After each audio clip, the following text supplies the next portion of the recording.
Welcome to MB kitchen. আশা করছি তোমরা সবাই খুব ভালো আছো।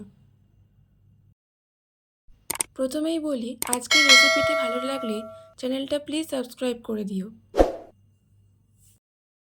ফ্রাইড রাইস রান্নাটি এক প্রকার বহু প্রচলিত সুস্বাদু খাবার, মূলত দুপুরে বা রাতের খাবার হিসাবে বেশি পরিচিত।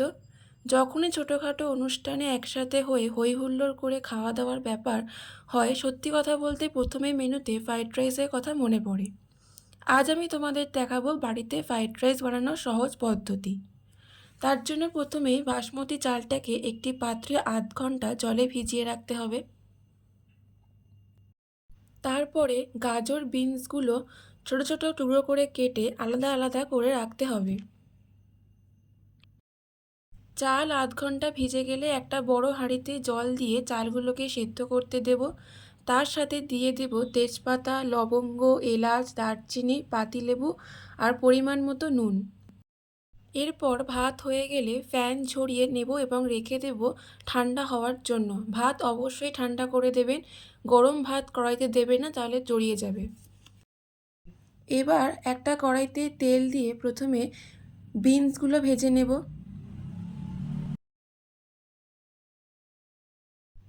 তারপর কেটে রাখা গাজরগুলো একইভাবে ভেজে নেব।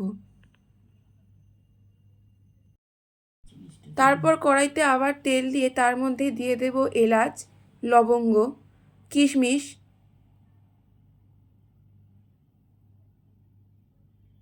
এক চামচ ঘি, কাজু বাদাম আর দিয়ে দেব ভাত। 1 মিনিট নাড়াচাড়া করার পর তার মধ্যে দিয়ে দেব ভেজে রাখা বিনস ও গাজর। তারপর আবারও ভালো করে নাড়াচাড়া করতে হবে।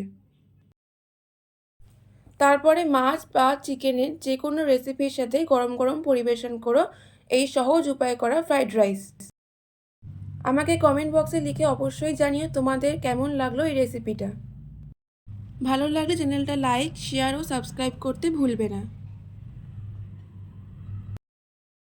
আজকের মতো এই পর্যন্ত। আবার চলে আসবো অন্য কোনো রেসিপি নিয়ে। ততক্ষণ সবাই ভালো থাকবে, সুস্থ থাকবে আর আমার চ্যানেলের পাশে থাকবে।